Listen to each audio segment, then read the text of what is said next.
So it's my last night in Japan. What? I'm here with him. The good mom. I'm glad to have been here with you this week. And I love you. Nice. This is it.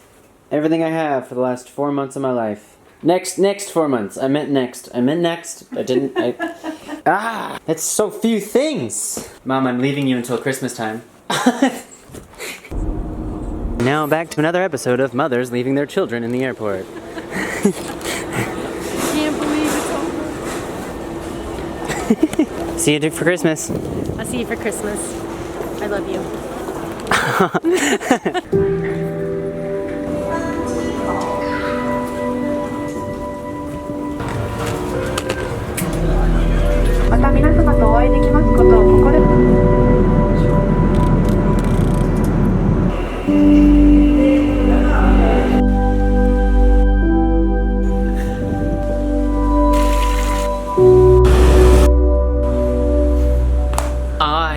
I don't live in Japan anymore. A little strange. It was just like yesterday that I was still in America dreaming about going to Japan. It's a big deal, right? You're an American and you live in a place for your whole life. And then you go to school 1 hour away for 6 years. And then you go to the other end of the world, very far away from your friends, your family, and Oreos that don't have cow nipple juice. Okay, so this is just gonna be a big ramble. I wanna start with maybe my biggest realization, right? White boy goes to Japan. It's gonna sound cliche, but we're not so different. And if you have any stereotypes or prejudices against people from other countries, it's simply because you're probably ignorant to so many different parts of what makes up humanity. Like, there were cultural differences, but like when you go into the grocery store, you see a bunch of Japanese people buying groceries in almost the exact same way people in America do. They drive cars, they ride bicycles, they have children that go to school. Some of the cultural differences that come from everyday tasks are like, take your shoes off before you go into a house. Don't stab your food with your chopsticks. Don't jaywalk. Every culture has its like little ticks, I guess. Some of the biggest differences are like religious traditions, obviously. So Japan has like Shintoism and Buddhism, and America has like Christianity and everything else. What I did notice in Japan though is although they had a bunch of temples and shrines and everybody loves to visit them and stuff like that, religion is not very important in the Japanese lifestyle. Not many people consider themselves to be devout Buddhists or devout Shintoists. And this is directly from most of my students. They say, yeah, we like to visit the temples for fun or on like really specific days, but outside of that, it's not really important. It's kind of like a Christian family that celebrates Christmas. I wanted to say Christmas without going to church every Sunday.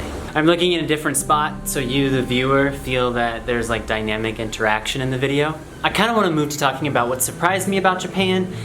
First and foremost, the general level of English in Japan is a lot lower than I thought it would be. But after living there for a year, But after being there for a year, I kind of realized that Japan's an island and most people don't really need English. If you live in Europe, right, your next door neighbors speak a different language. And it's a little upsetting, and not because I think English is the best language, but in order to interact with the global world, you kind of need English, which means without it, you potentially limit yourself to a very, very small cultural bubble. And Japan is a small country. And it's an island, and in a place like I was living, everybody was Japanese, and their grandparents were Japanese, and their great-great-great-grandparents were Japanese.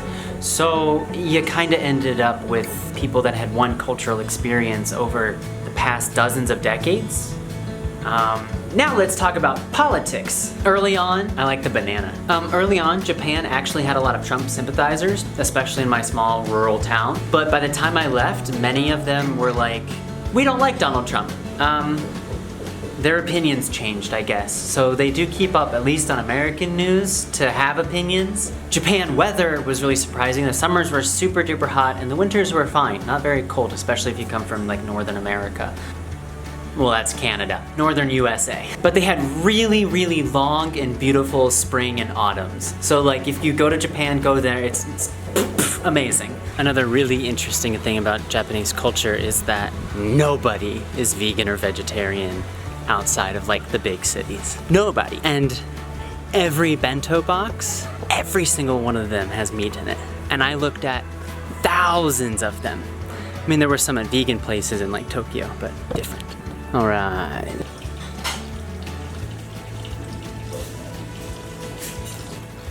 Food. Animal. Different.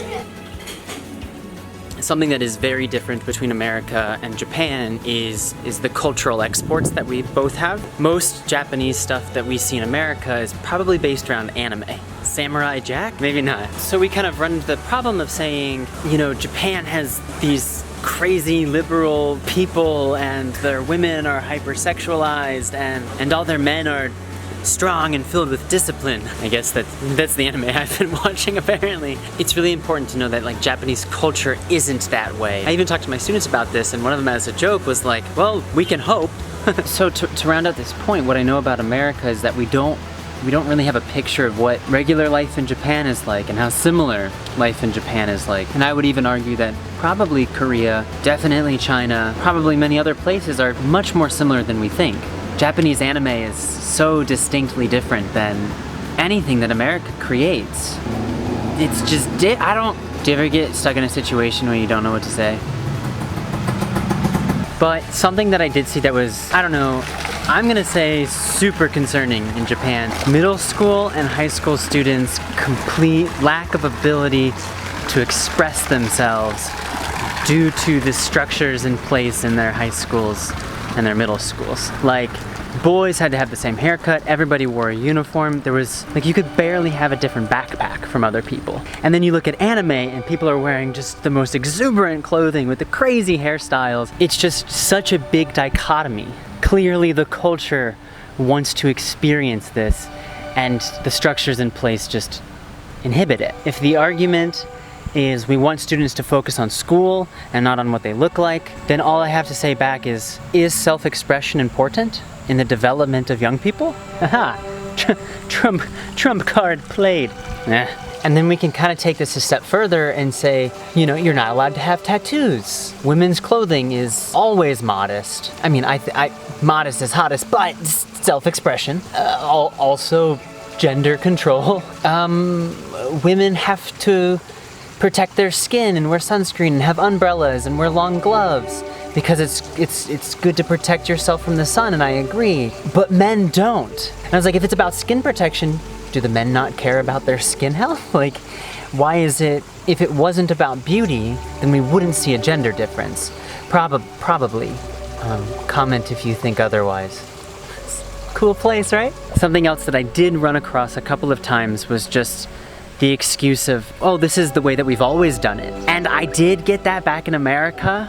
It was upsetting then and it was still upsetting in Japan. Culture and history is never 100% reason enough to do something. It's okay to question your past, it's okay to question your culture, and it's okay to change things. You don't have to do something because your parents did it. And that's my next point. It's like it's scripted, am I right? People in Japan could not fathom me being vegan on my own accord. I got asked the question so many times, like, oh, are your parents vegan too? Because why would I make the decision if my family wasn't also doing the same stuff? I guess maybe they were just trying to understand me a little better. I know that I probably seemed cynical about it. Also, something that I found super interesting was that, especially in my town, people in Japan were very frugal. Like, I bought a new bicycle, they're like, oh, how much did it cost? It must have been expensive. I know this has been a long video, so thank you for sticking around if you made it this far. The last bit's definitely gonna be talking about women. I tried on multiple occasions to become friends with, talk to, and hang out with people in Japan. I got some phone numbers, I talked to people in person, I used online applications, and after all the real effort, I really only made one friend. And a big part of that was because language barriers. I told you Japanese people don't speak a lot of English, and that's true. It's difficult to become a friend with somebody if you don't speak their language, unfortunately. But I even offered to like go to a park and take photos with somebody, platonically. I was like, let's go in the afternoon. I just want to take photos of flowers and you're welcome to come with me. And they were like, yes! And then they were like, my boyfriend doesn't want me to. And I was like, you didn't say you had a boyfriend before. It wasn't a date. It doesn't really matter. I was like, bring your boyfriend with you. I asked another person, I helped them out a lot with English stuff, English homework, and I was like, we can study together. I was like, you want to go to a coffee shop? And they're like, no, it's fine. Just answer my question on this messaging app. And I was like, it feels like you're using me a little bit. And Saki, whom you've seen in my previous videos, is the only one. She's the only friend I made in Japan, besides Etsuo. Etsuo, what's up? After a year of living there. Now, I did have great close relationships with my students, and oftentimes in class it felt like I was their friend. So I got that intrinsic reward that friendship brings a lot from my students, but as you know, you talk to your close friends different than you talk to your people in professional relationships. And of course, if you want to see more of this beautiful place, this beautiful oasis, just subscribe, and this will all be yours soon. So wrapping everything up, I had a tremendous experience in Japan. I loved it. I had an incredible time. I had amazing students. If you're watching this, I love you so much. They really defined my experience, and I'm grateful for it. Had I not been living in the countryside, I probably would still be teaching English in Japan, because I probably would have deeper relationships with people that tied me to the country. Maybe. I did get to travel a lot in the country, and it was an incredible amount of beautiful things.